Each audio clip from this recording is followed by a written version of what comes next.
আমি আপনাদের কাছে আবেদন করতে চাই যে ভারতবর্ষের যশস্বী প্রধানমন্ত্রী নরেন্দ্র দামোদর দাস মোদী তিনি বিচারপতি সম্মানীয় অবসরপ্রাপ্ত অভিজিৎ গাঙ্গুলিকে এই কেন্দ্রে মনোনীত করেছেন। বহুদলীয় গণতন্ত্র, সবাই লড়তে পারে, কোনো আপত্তি নেই। আপনারা বলুন তো, যে কেন্দ্রে 25 বছর ধরে সর্বাধিনায়ক সতীশ সামন্ত মহোদয় সাংসদ ছিলেন, যে কেন্দ্রে 77 সালে জরুরি অবস্থা বিরোধী হাওয়ায় সুশীল ধারা মহোদয় সাংসদ হয়েছেন, সেই কেন্দ্রে এবারে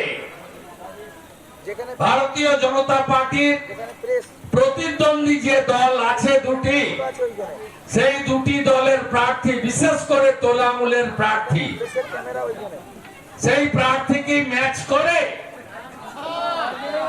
আরে তমলুকের লোক, শিক্ষা দীক্ষা রুচি অনেক উচ্চ স্তরে, আপনাদের সচেতনতা বিবেক বুদ্ধি অনেক উঁচু স্তরে আপনাদের। তার কারণ একটা সময় মহামতি গোখলে বলতেন, what Bengal things today rest of the India things tomorrow. অর্থাৎ বাংলা করলে দাঁড়ায়, মহামতি গোখলে বলেছেন আজকে বাংলা যা ভাবে আগামী দিনে ভারতবর্ষ তাই ভাবে। সেই সময় বরেণ্য নেতা স্বাধীনতা সংগ্রামী চিত্তরঞ্জন দাস তিনি বলতেন, মেদিনীপুর যা আজকে ভাবে বাংলা আগামীকাল তা ভাবে। এটা চিত্তরঞ্জন দাসের কথা। আমরা তো কেউ 47-এ স্বাধীনতা পাইনি।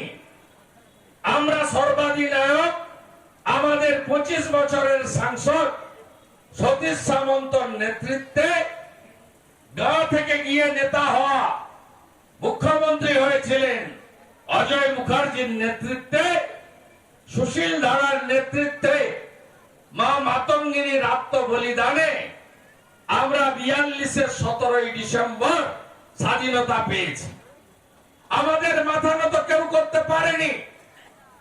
উত্তরপ্রদেশের বালিয়াতে জাতীয় সরকার হয়েছিল, 20 দিনের বেশি রাখতে পারেনি।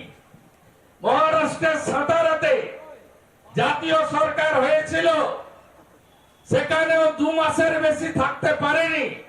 আর আমরা সতীশ বাবুর নেতৃত্বে 22 মাস ব্রিটিশকে রুখে দিয়েছিলাম।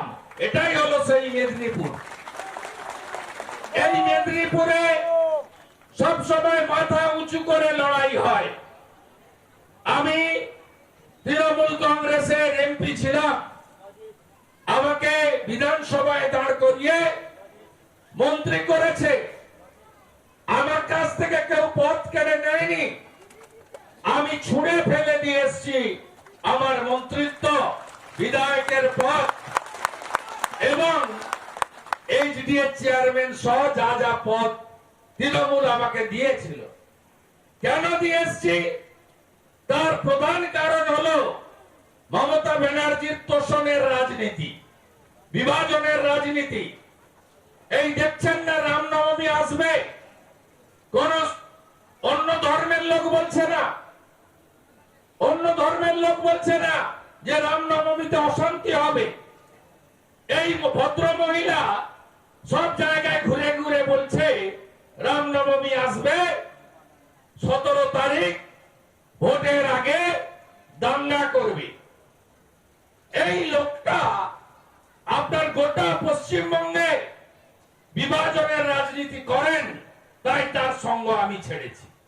এবং সাথে সাথে 11 সালের আগে বলতো আমার কোনো পরিবার নেই, আমার পরিবার আপনারা জনগণ।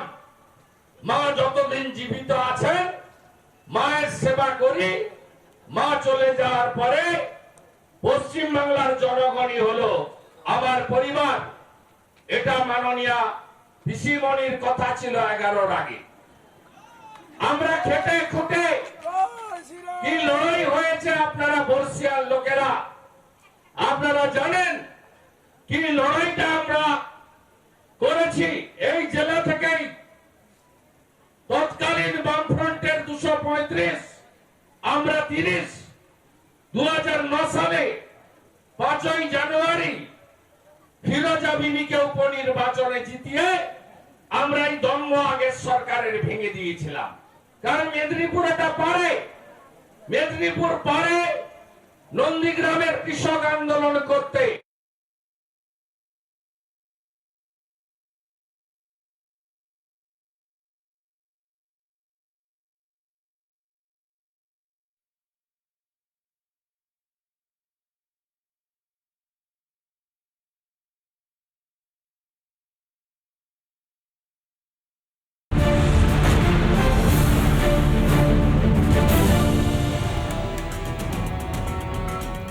গোসা ভেঙে এবার আলিপুরদুয়ারের বিজেপি প্রার্থী মনোজ টিগ্গাকে সমর্থন বিদায়ী সাংসদের। নিজের বাড়িতেই সাংবাদিক বৈঠক করে জানালেন জন বার্লা লোকসভা আসনে পদ্ম ফোটাতে আগামীকাল থেকে প্রচারে ঝড় তুলবেন দুই আদিবাসী নেতা।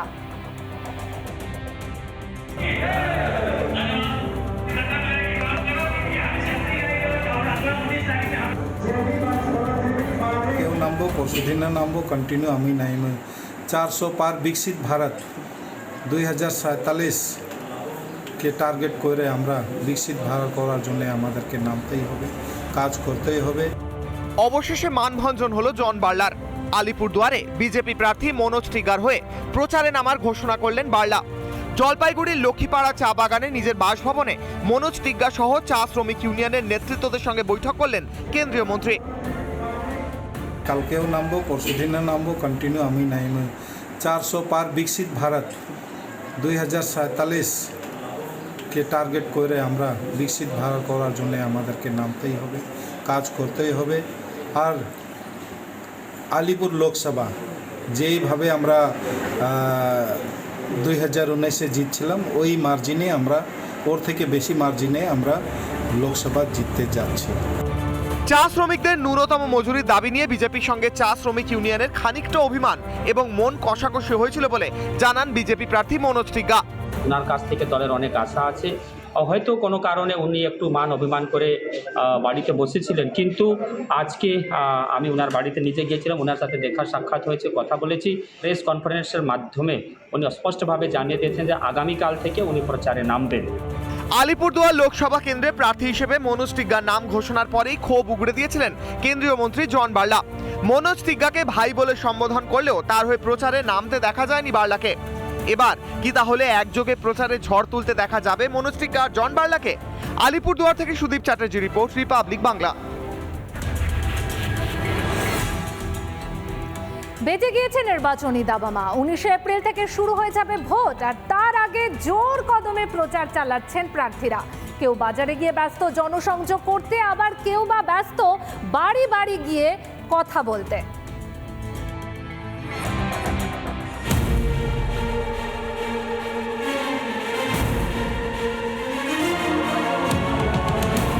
জেলায় জেলায় চলছে জোর প্রচার।